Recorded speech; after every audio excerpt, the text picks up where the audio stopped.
¿Podés explicar el moi, yo moi? Moi. ¿Qué? Moi, francés. El intérprete. Del esquema Z o L. Sí. Moi quiere decir yo, en francés. Pero también je quiere decir yo. Entonces Lacan aprovecha esta dualidad para diferenciar el yo imaginario del yo simbólico, o si quieren, el sujeto del enunciado y el sujeto de la enunciación.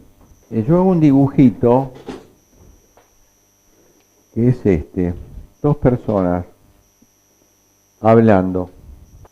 Lo que se ve de esto es lo que podríamos llamar el esquema comunicacional de Palo Alto, de Václavic, emisor, receptor, código, mensaje. Y estos discursos son los discursos intencionales. Los discursos intencionales son lógicos, son coherentes, tienen significado.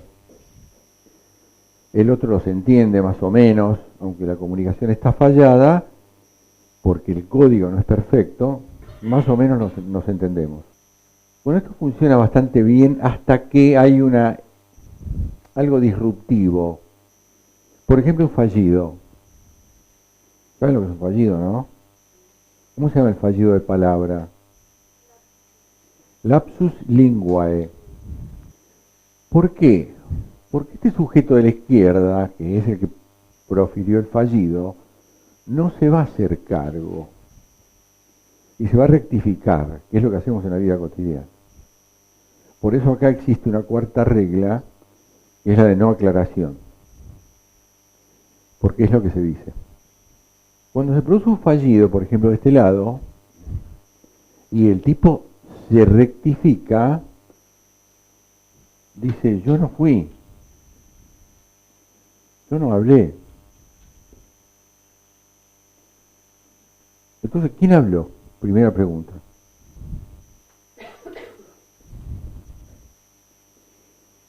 ¿Quién habló?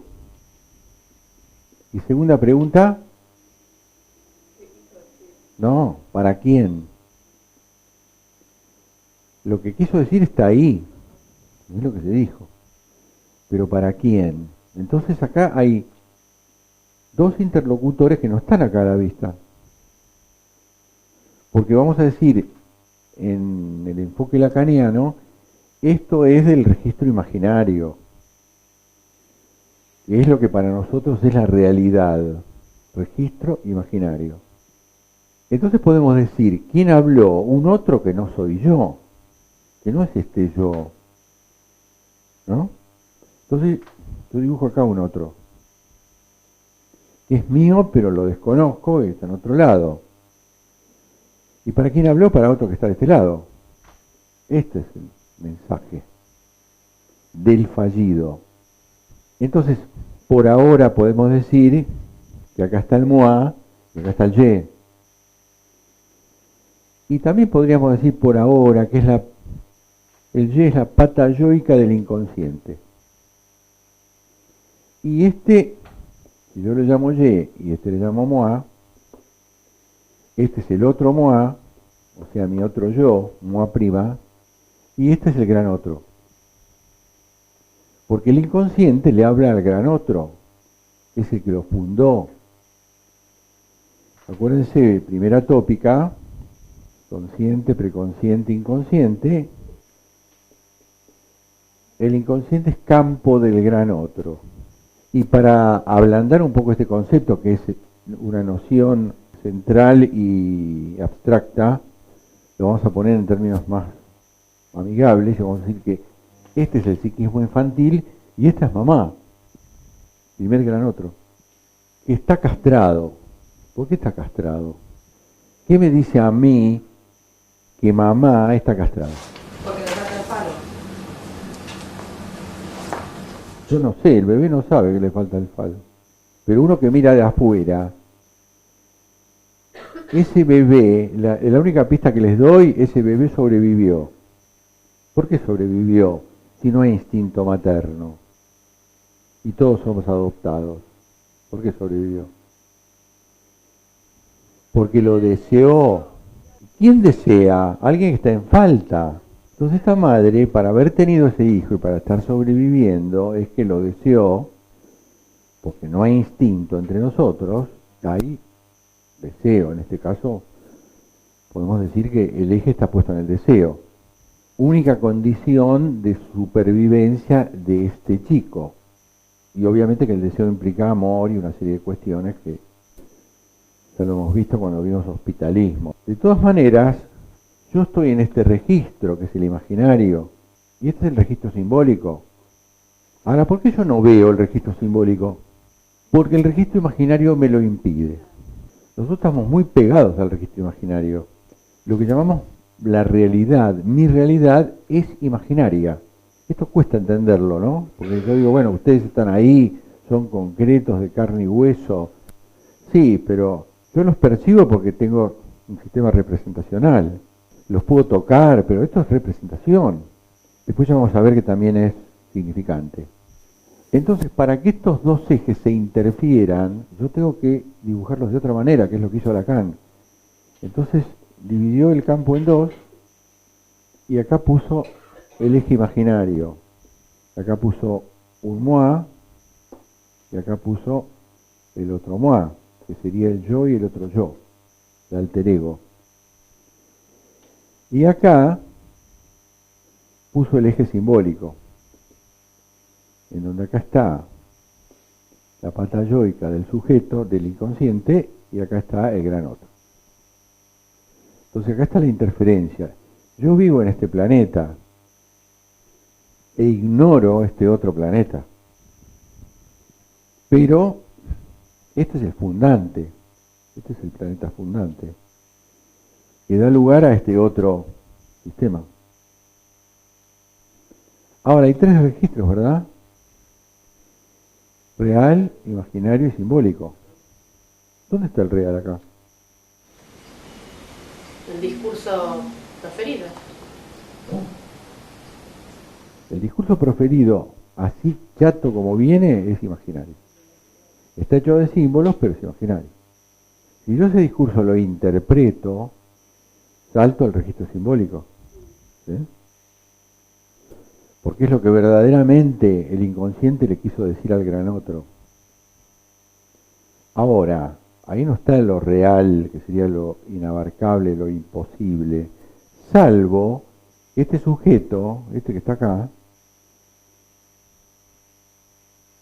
tenga una psicosis no desencadenada.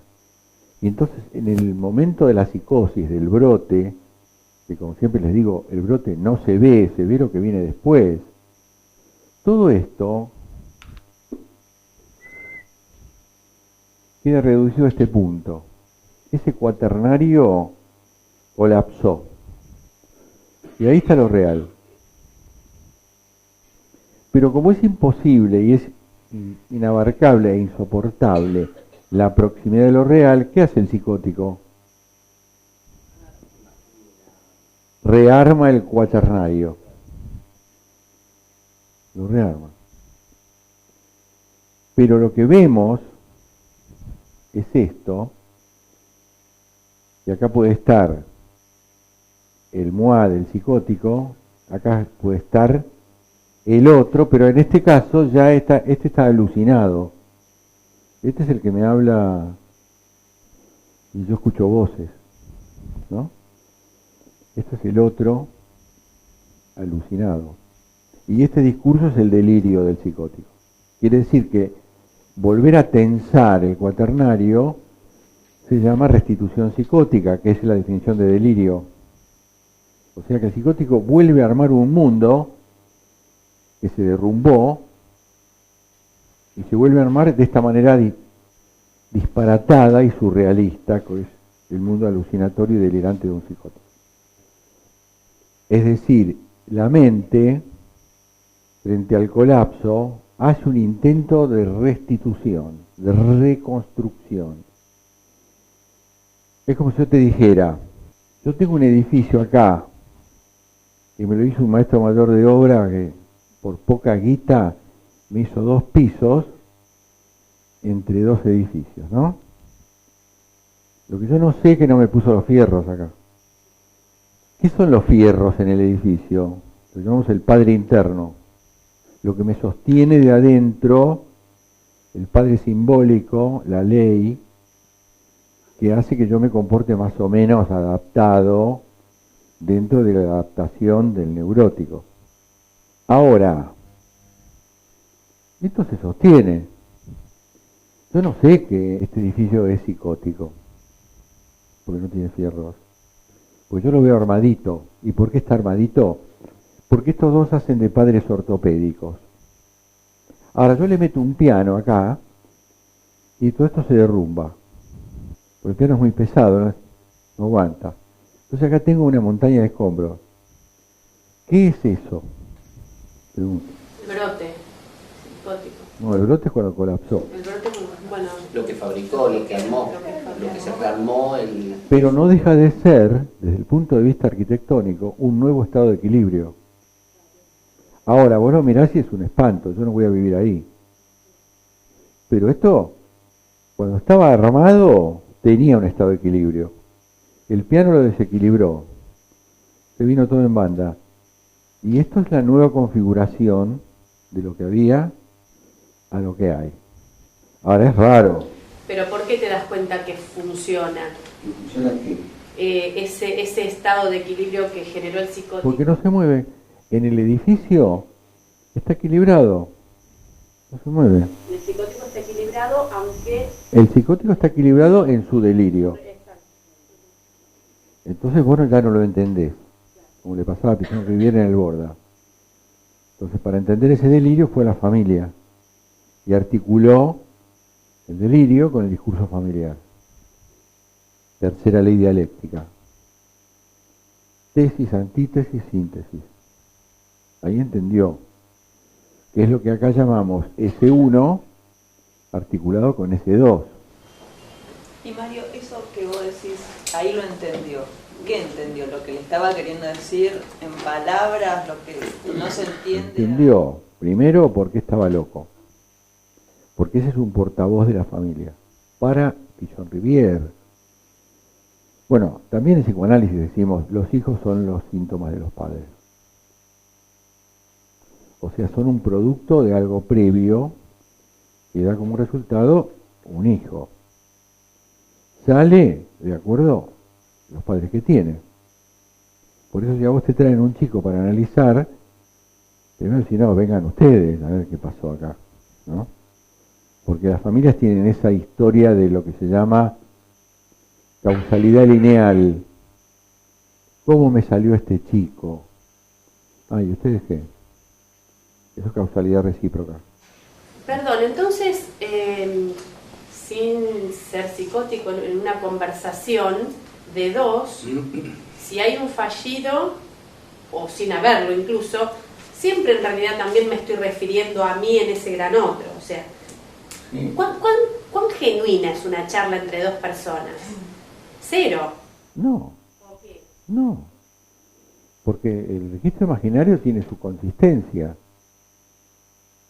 De hecho, conversamos, nos entendemos, armamos cosas, proyectos, vínculos. Todo eso vale. Ahora, ¿cuál es el sentido de buscar otra cosa? Cuando la situación amerita que yo haga eso, porque sufro, porque esto, porque... La caja negra, cuando estás colapsado. Sí, tengo, por ejemplo, una serie de conductas que me dicen que hay un sentimiento inconsciente de culpabilidad que me lleva a hacer desastres en la vida cotidiana y yo tengo que averiguar por qué. O sea, yo tengo que ganar dominio sobre mí y la división del sujeto entre saber y verdad, yo tengo que enriquecer mi verdad con porciones del saber que le rescato al inconsciente. Por eso cuando vimos dispositivos, ¿se acuerdan del dispositivo? ¿El cuaternario del dispositivo? El dispositivo es una estructura elemental, universal, que tiene 4 lugares. Acá está el agente, acá está 2 lugares, lugar 1, lugar 2, y acá está la ley. En el grupo primario acá está la función paterna, hijo y madre, castración. En el grupo operativo, coordinador, 2 integrantes, la tarea. En el colegio, maestra, 2 alumnos, aprendizaje. En la sociedad, juez, 2 ciudadanos, la ley.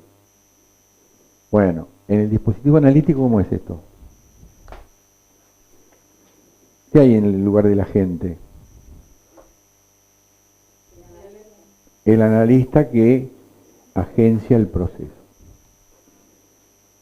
¿Y qué hay en estos 3 lugares? Empecemos por estos 2. ¿Qué hay acá?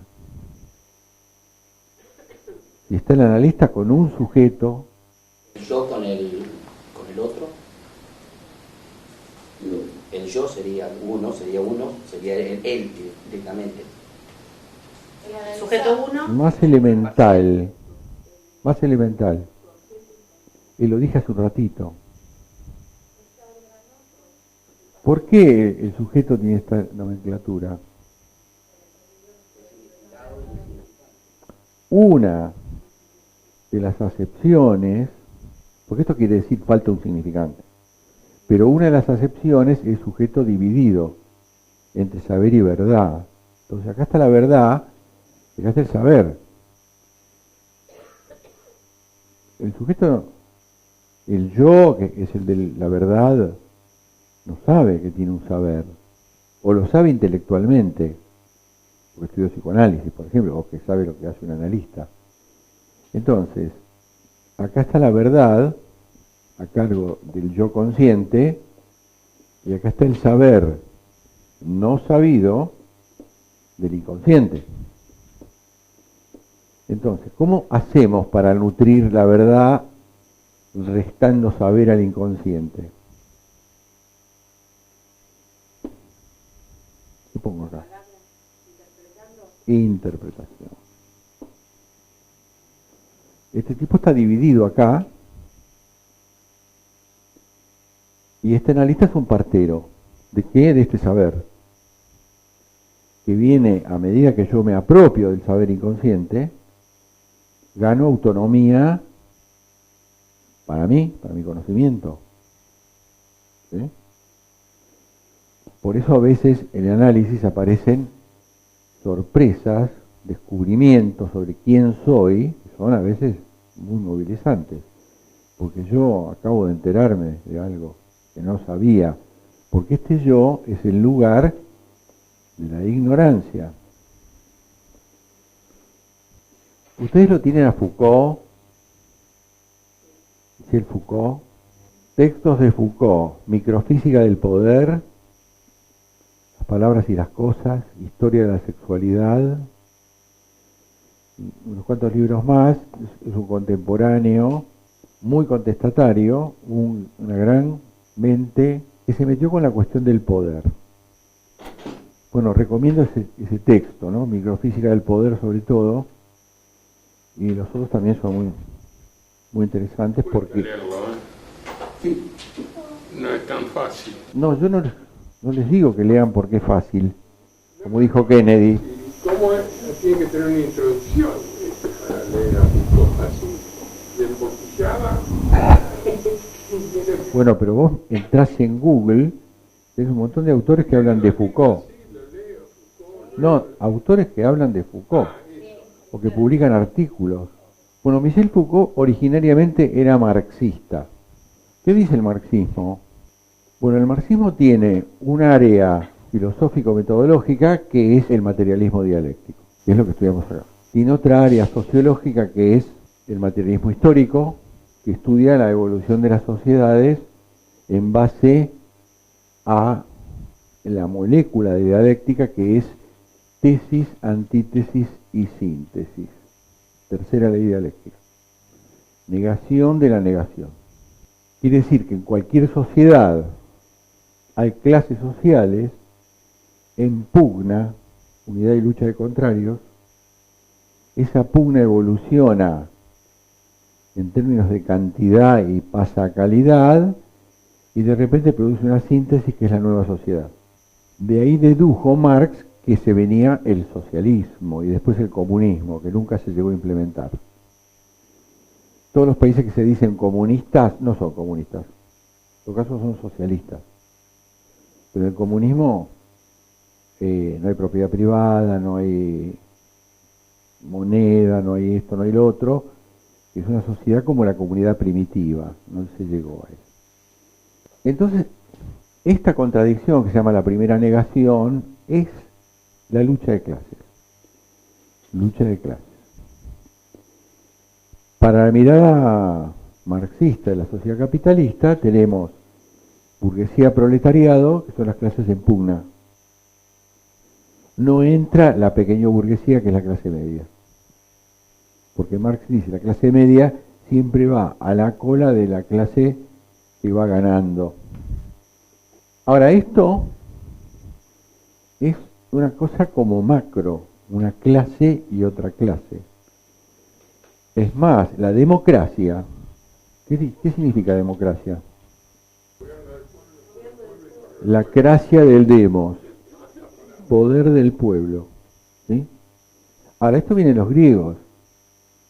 Los griegos fundaron la democracia. Pero la democracia de los griegos no era para todos, era para los patricios. No cualquiera podía votar y... Los que vivían en la ciudad. Claro, la polis. La polis.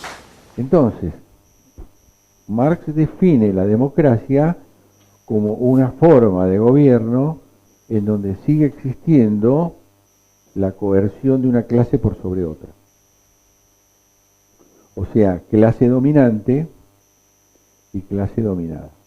En análisis institucional podríamos decir lo instituido y lo instituyente. Ahora, Foucault pega un salto de reflexión y dice, no nos podemos quedar con la lucha de clases, tenemos que ir a ver dónde está el poder. Entonces, de las clases sociales va a las instituciones. Por eso ustedes van a ver que Foucault estudia los sistemas educativos, las cárceles, los psiquiátricos, ¿no? Todos lugares de dominación, en donde hay algo que se llama panóptico. Panóptico es un lugar de donde se ve todo, que arquitectónicamente a veces se hace y a veces no, pero hubo una época en que las construcciones eran panópticas. En una torre, acá, de acá se veía todo, y las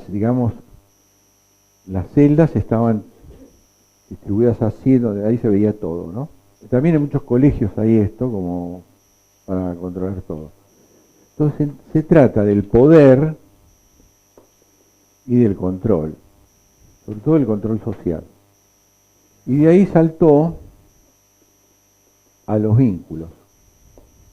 Y ahí hizo eje y dijo, el poder se dirime en la capilaridad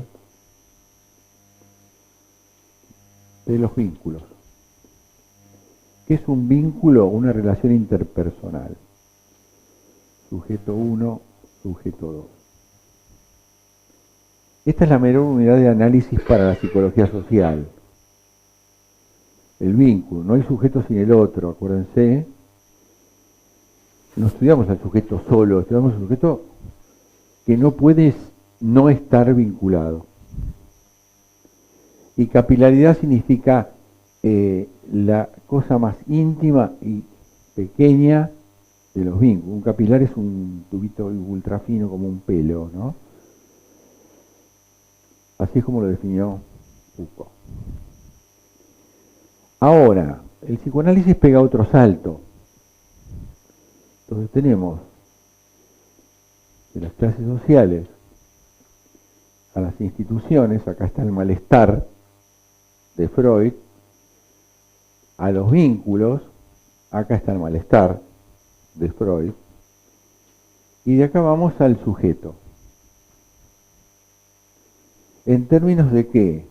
Del poder. Quiere decir que en la interioridad del sujeto hay cuestiones de poder entre partes. Bueno, nosotros tenemos partes psíquicas, ¿no? Esto significa que el poder no está fuera de nosotros. Se está dirimiendo en nuestra interioridad. Si nosotros tomamos la segunda tópica de Freud, yo, superyo, ello, mundo externo, Freud dice, el yo es el esclavo de tres amos. Los deseos del ello lo tironean, el deber ser del superyo lo tironea y el condicionamiento del mundo externo también. O sea que esta es una especie de Tupac Amaru de estos tres amos. Triple vasallaje del yo. Para Freud, la cuestión evolutiva arranca del ello, que él describe como un quesito sin cáscara. A ese quesito se le forma una cáscara que es el yo, que el yo es un objeto tardío, y después del Edipo, como heredero, se forma el superyo.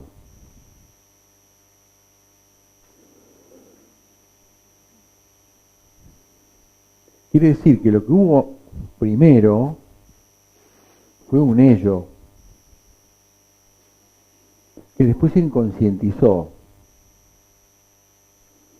pero que en su momento era lo que Freud llama el psiquismo infantil. Y de ahí deriva por qué nosotros podemos deducir que hay inexistencias en el inconsciente. ¿Qué cosas no hay en el inconsciente? Ustedes ya lo saben, ¿no?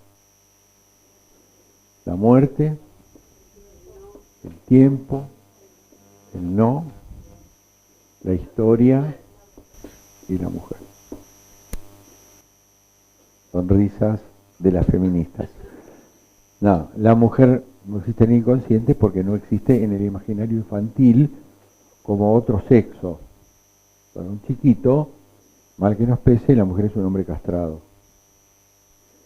Entonces, estas categorías no existen en la mente infantil. Ahora, este yo es el que sufre en la neurosis. Por eso Freud define las neurosis como neurosis de defensa del yo. ¿Y contra qué se defiende este yo?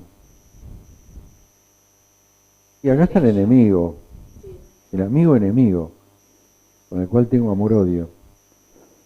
Pero a la interioridad del aparato, ¿contra qué se defiende el yo? Del ello, de los deseos del ello. Acá la cuestión del deseo es crítica porque el objeto de deseo tiene ciertas características del objeto fobígeno. Y una de las características es que hay que instalar una distancia óptima con el objeto de deseo. Y otra de las características es que su proximidad nos produce horror. Esto no es evidente, ¿no? Bueno, hay una maldición que dice, hay dos cosas terribles que te pueden pasar en la vida. Que no te encuentres con lo que deseas y que sí te encuentres. Todo depende de la distancia. No sé si leyeron, pero hubo un experimento que inclusive se comentó hace poco en internet, y es que en la punta de un consolador pusieron una cámara. ¿De qué se trata el objeto de deseo y el horror? Se trata de que para un hombre hetero hay algo en la vulva que atrae, pero ojo, no tan cerca. Porque Freud dice, la visión del genital femenino para el hombre produce horror porque le recuerda la castración. Hay un caso de Freud que se llama el sueño de la inyección de Irma. No sé si lo leyeron. Creo que está en Psicopatología de la Vida Cotidiana. En donde hay una mujer en una reunión social, tiene algo en la garganta y le pregunta a Freud si la puede revisar porque quiere que le mire la garganta. Entonces Freud le mira la garganta y se encuentra con la irrupción de lo real, se encuentra con la carne, con manchas y un horror. Ahora, esta conexión del horror con lo real es algo que trajo Nietzsche. Nietzsche decía, lo real tiene que ver con el horror. Por eso para Lacan lo real es lo imposible, y lo imposible sobre todo de ser capturado. Y cuando hablamos de irrupción de lo real estamos hablando de lo siniestro. Y lo siniestro es lo desconocido de lo conocido para Freud. Por lo tanto, hay algo en eso conocido que tiene una condición de lo siniestro. ¿Y qué es lo más conocido que tenemos? ¿Qué es lo más conocido de nuestras vidas? ¿O que creemos que es lo más conocido? Nosotros. No, eso no. Es conocido, mira. Mamá. Mamá porta un potencial siniestro infernal en tanto pudiera irrumpir algo desconocido en lo conocido. Vamos a hacer un ejercicio. Mírenlo a Carlos, a ver, mostrate. Parate o miralo. ¿Le vieron los ojos a Carlos? ¿Sí? ¿Qué le da? ¿Le da confianza en sus ojos? ¿O no? ¿Sí? ¿Son como buenos? ¿Sí? Bueno, imagínense los ojos de Carlos acá en este escritorio. Eso es lo siniestro. O sea, están buenos ahí, pero no acá. En lo conocido, pero no en lo Claro. desconocido. Acá sería lo desconocido de lo conocido que es el ojo. Entonces, la cuestión del poder interno, vamos a decir, es crucial porque esto es más crítico que todo lo demás del poder. Porque por empezar, uno de los poderes que tenemos sobre nosotros mismos, considerando que el inconsciente es uno y de uno, es el poder autodestructivo. Es decir, pulsión de muerte, goce, padre sádico, interno. Ustedes saben que tenemos un padre interno que nos manda a destruirnos. Esto no es evidente, salvo para aquel que ponga atención en lo que le pasa en la vida cotidiana. Toda vez que nosotros nos ponemos un palo en la rueda, está actuando el padre sádico. Para cualquier cuestión, ya sea porque nos conectamos con cosas espantosas o porque nos evitamos cosas fabulosas. ¿Sería como una, digamos, autoboicotearse también? ¿Tiene que ver con eso? ¿O es otra cosa? No sé, porque si vamos a ser rigurosos con las palabras, auto quiere decir yo. Y el yo no tiene nada que ver acá. Es un mandato de un aspecto inconsciente, que manda a repetir, que manda a gozar. Pero ese es el super yo. Y se forma en el claro, mismo exacto, momento claro. que la otra parte del super yo, el Edipo, después del Edipo. Claro. O sea que el heredero del complejo de Edipo tiene dos aspectos. Tiene un aspecto que va más en consonancia con los valores sociales, que son la conciencia moral, la autoobservancia y el ideal del yo. Pero hay otro aspecto, que es este otro, padre sádico, que Lacan escribe Kant con Sade. Sade es el marqués de Sade, o sea, es el sádico. Y Kant es el filósofo del imperativo categórico. Y el imperativo categórico de Sade es destruite, que en términos lacanianos sería gozá. Por eso dice que hay un equilibrio entre la pulsión de muerte y la pulsión de vida. Equilibrio. Porque lo leí en el texto que decía que hay una especie de equilibrio. O sea, que uno quiere gozar, pero por el otro dice, bueno, pero vení más para acá, ponete límites, porque ese goce hasta el, como decís, nos lleva a la muerte. Si uno goza, Sí. tiene que haber un equilibrio. Pero uno no sabe qué es lo que está en la balanza. Porque vos puedes tener un momento en tu vida en que te desbandás y te vas al goce total, que sería la satisfacción cuasi total del deseo. Vamos a suponer que vos te vas al casino de Mar del Plata. Llevas una plata para gastar, empezás a ganar, y ganar, y ganar, y te empezás a volver loca, entonces empezás a apostar y empezás a perder, y después perdés todo. Ese sería el caso de alguien que es cuidadoso habitualmente, pero ahí se desbordó por la pulsión puesta al mango de la descarga total. ¿En las adicciones se juega esto o no? ¿O ya es comando otra cosa? Sí, las adicciones, por empezar hay que entrar en una adicción, ¿no? Porque cuando empieza una adicción normalmente hay después límites, entro, salgo, Claro. entro, hasta que después, bueno. Una de las adicciones más crueles es el alcoholismo, porque vos empezás socialmente, que esto que el otro, pero empezás a descubrir que el alcohol tiene una condición, porque es el antidepresivo más antiguo del mundo. Entonces tenés un mambo, tenés una tiqué en tu vida y entras a chupar, y entonces te das cuenta que te alivia. Entonces cuando se te pasa el mambo, te sentís tan mal que tenés que tomar de nuevo. Entonces quedás, como dice el latín de adictus, ¿no? Esclavo del otro, en este caso una sustancia. Pero uno puede darse cuenta cómo uno empieza y prueba y después se pasa de mambo y disfruta y después resulta que es peor, ¿no? Pero siempre está relacionado con el padre sádico, digamos. Sí, claro. Porque en realidad el circuito pulsional tiene una carga, una tensión y una descarga. Freud dice que el aparato psíquico está hecho para aliviar las tensiones. Entonces cuando sube una tensión, el aparato hace algo para aliviar.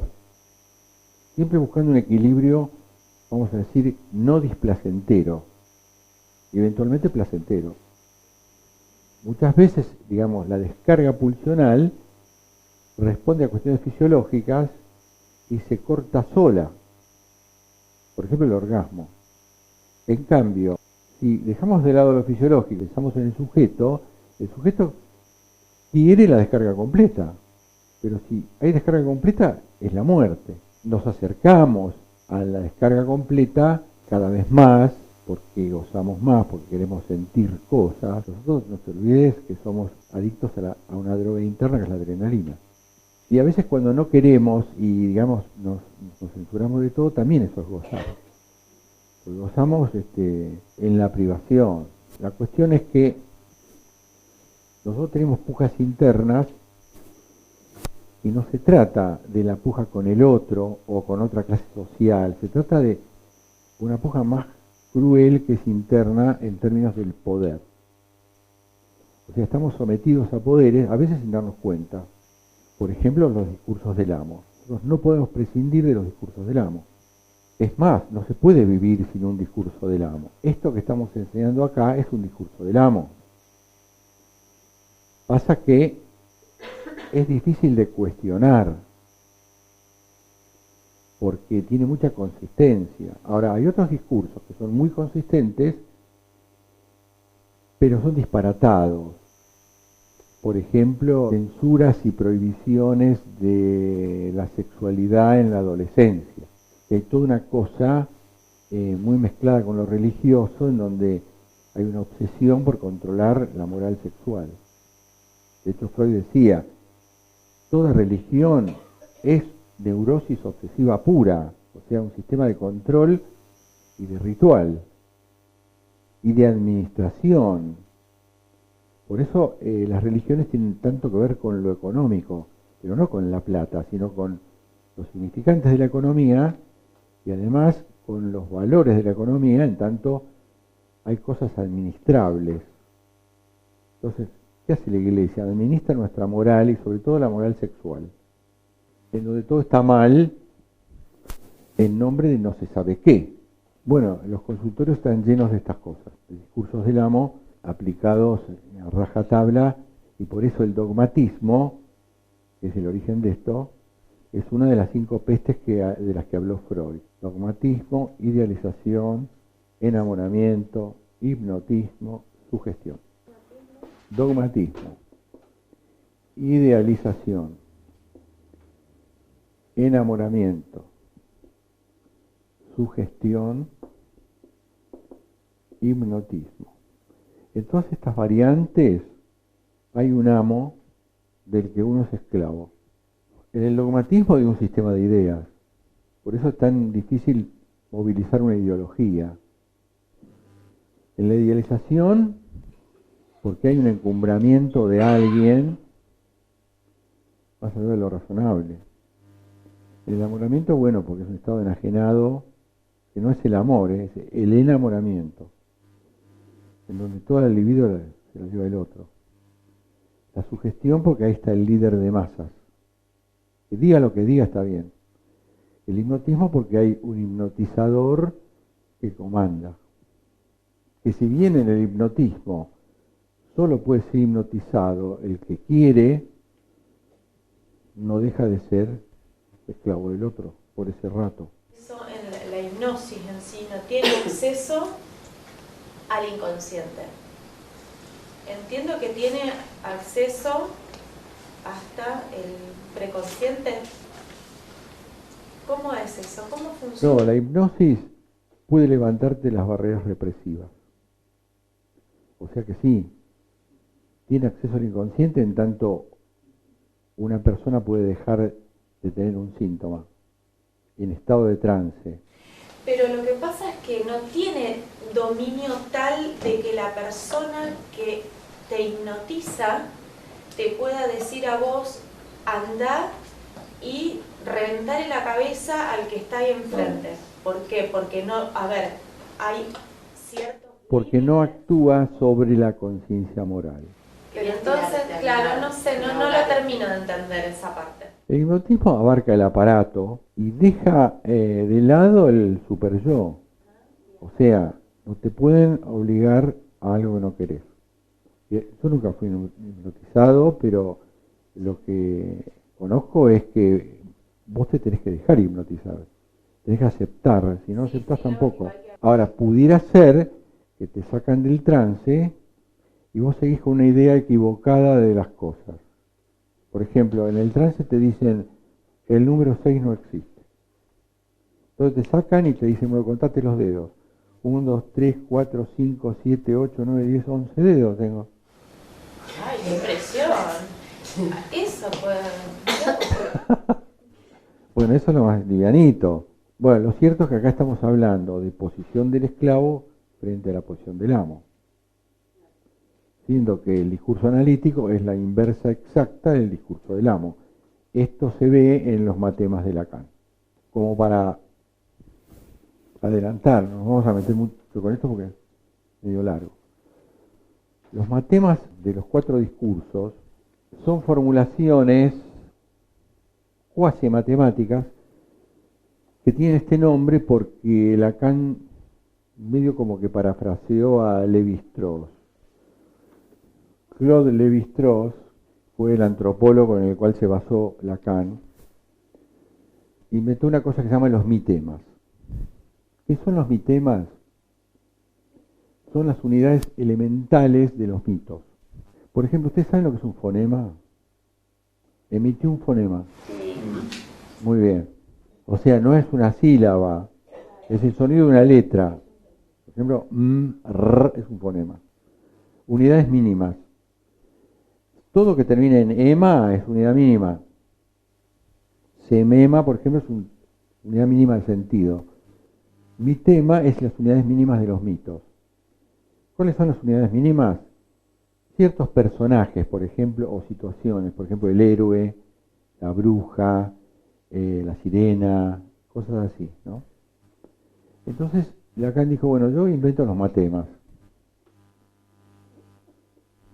Que son unidades mínimas matemáticas, en base a 4 elementos y 4 lugares. Esos elementos son el sujeto, el significante del amo, el significante del saber y el objeto A.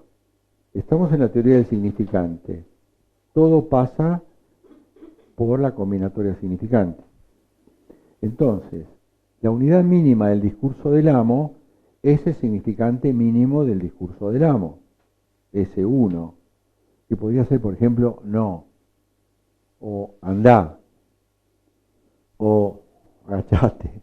Y ese 2 es el saber, porque recién cuando yo tengo un segundo elemento significante, puedo pegar un salto cualitativo de saber. Por ejemplo, un chico que nació en el campo, solo conoce el campo.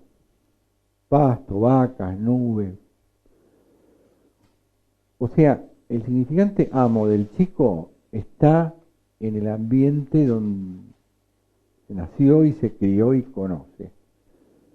Para saber un poco más, para saber que existen otras cosas, el chico lo tiene que llevar a Belgrano. Entonces el chico se sorprende, a lo mejor se vuelve loco. Yo tengo amigos del interior que cuando vienen acá no pueden ni dormir por el ruido. En cambio los que van de acá al campo no pueden dormir por el silencio. Entonces cuando yo conozco un factor de comparación, tengo un salto cualitativo de saber respecto del S1 y eso se llama S2. Por eso se llama el saber. Y A es el objeto A, que es definición 1, lo que queda por decir, que nunca lo voy a decir. Definición 2, causa de deseo, el origen. Definición 3, plus de goce. Lo que voy a dibujar acá solo es para comparar dos discursos. Entonces, Lacan separa dos campos, campo izquierdo, campo derecho. Y acá hay dos fracciones. Primer discurso, que es el discurso del amo, aparece el significante del amo. El significante del amo ocluye, por decir ahora de esta manera, al sujeto. Del otro lado está el esclavo. ¿Y qué tiene el esclavo para que el amo lo tenga ahí esclavizado? Un saber. Sabe hacerlo. Y acá el objeto A queda abajo porque es lo que se escamotea en la operación de la explotación, que es lo que Marx llamó la plusvalía. En el capitalismo, acá estaría el burgués, acá estaría el obrero, y acá estaría la plusvalía, que es la diferencia, ese cachito de valor del cual se apropia el burgués, por lo cual el obrero no puede comprar lo mismo que fabricó con la misma plata dentro del sistema productivo. Queda algo escamoteado que es la plusvalía. Entonces, este es el discurso del amo. Hacemos un cuarto de giro a la derecha. Entonces, S1 va a la derecha. S2 va abajo. A va acá. Y sujeto va arriba. Este es el discurso histérico. Para arrimarles un poco el bochín, porque no vamos a entrar en análisis demasiado profundos, el sujeto histérico, dice Freud, busca un amo para esclavizarlo. Entonces del otro lado está el amo al que se le atribuye un saber, por ejemplo, un saber sobre la sexualidad o sobre el amor, y el sujeto esconde su plus de goce. Yo sé que esto así, de esta manera se entiende poco, pero lo que quiero es formalizar los cuatro discursos. Este discurso histérico, hacemos un cuarto de giro, el sujeto va acá, el S1 va abajo, el S2 va allá, y el A va arriba. Y este es el discurso analítico, en donde el analista está en posición, dice Lacan, de semblante del objeto A. Es como si el analizante intuyera que el analista tiene ese objeto a conseguir para completarlo. Y acá propicia la emergencia de un sujeto, sepultando los significantes del amo. Hacemos otra vuelta de tuerca, este es el discurso analítico, y tenemos el sujeto acá abajo, el objeto arriba, el S2 arriba, y el S1 abajo. Este es el discurso universitario. discurso universitario. Este es el de la enseñanza, en donde el agente está en posición del saber. Acá está el objeto A, que es lo que se persigue con el proceso del conocimiento y del aprendizaje. Está evitado el sujeto porque desde el punto de vista de la ciencia no aparece el sujeto como tal, como sujeto del deseo. Aparece el sujeto del saber, el sujeto del conocimiento. Y encubre el discurso universitario el significante del amo porque hay mucha coincidencia entre lo que sería el discurso del amo y el discurso universitario en términos de, podríamos decirle por ahora, el autoritarismo, ¿no? Entonces, si yo tomo este discurso, que es el analítico, y lo comparo con el discurso del amo, ustedes van a tener que acá tenemos una inversión exacta. ¿Qué significa esto en la práctica? Significa que nosotros estamos ahí como analistas para demoler el discurso del amo, y no desde otro discurso del amo, sino desde un discurso neutro que solo escucha y dice algunas cositas. Acá están los psicólogos, por ejemplo. Nosotros no estamos acá. Los psicólogos traen un saber porque vienen de la universidad. Los analistas no, porque vienen de su análisis personal. En donde está el saber hacer del analista, el know-how, en el análisis personal. No está en los libros. Acá sí, pero esto es una imposición. Como dijo Freud, ¿no? No se puede legislar sobre una conversación entre dos personas. Y sobre todo donde uno casi no habla. Bueno, ¿vamos a tomar un café?